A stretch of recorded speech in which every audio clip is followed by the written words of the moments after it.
Hi Malini, I M Krishnan. ഞാൻ ഇത് സൊല്ലിയാവണം കൊല്ലങ്ങോട്ട്. അപ്പൊ കൃഷ്ണന് 18 കഴിഞ്ഞു, മാലിനിക്കും 18 കഴിഞ്ഞു. അഡൽസ് ആണല്ലോ അല്ലേ? അല്ലേ അല്ലേ? പക്ഷേ ഇത് കണ്ടല്ലോ, ഈ സൊല്ലിയാവണോ സുന്ദരിയാർക്ക് എനിക്ക് ഇനിയുള്ള ജീവിക്കാൻ പറ്റില്ല. അപ്പൊ Premam is so strong guys, it's so strong. പക്ഷേ കുറച്ച് നാൾ കഴിയുമ്പോ കൃഷ്ണൻ മാലിനിയോട് പറയും നീ എന്തിടണം നീ എന്തിടണ്ടെന്ന്. എന്തിന്?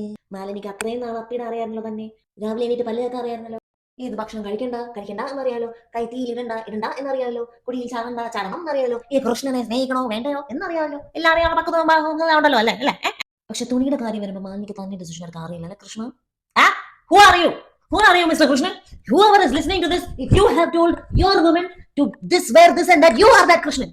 Bloody Krishnan. ഇതെന്താ ഇപ്പൊ പറയാൻ കാരണം എന്ന് വെച്ചാൽ ഞാൻ ഇങ്ങനെ കാണുമായിരുന്നു ഈ ചെറിയ പിള്ളേർക്ക് നല്ല നല്ല നല്ല ഇൻട്രസ്റ്റിംഗ് കോസ്റ്റ്യൂംസ് കിട്ടുന്നു, നല്ല ക്ലോത്ത്സ്. ഇതൊന്നും എനിക്ക് ഇടാൻ പറ്റില്ല ബിക്കോസ് എന്റെ ഓരോ ഫേസ് ഓഫ് ലൈഫിൽ ഓരോരോ കൃഷ്ണൻ ഉണ്ണീസ് ഉണ്ടായിരുന്നു.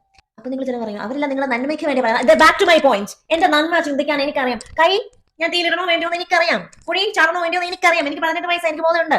ഐ നോ എന്റെ നല്ലതിന് വേണ്ടിയാണ് പറയുന്നത്. പക്ഷേ പ്ലീസ് ഐ ടെല്ലിങ് യു, എനിക്കറിയാം. Let me make my own decision എന്നാ ഞാൻ ഈ പറഞ്ഞു വരുന്നത്.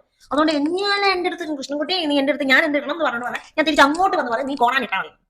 ഇങ്ങനത്തെ കൃഷ്ണൻകുട്ടി വരും ഓരോരോ നിബന്ധനകളായിട്ട്.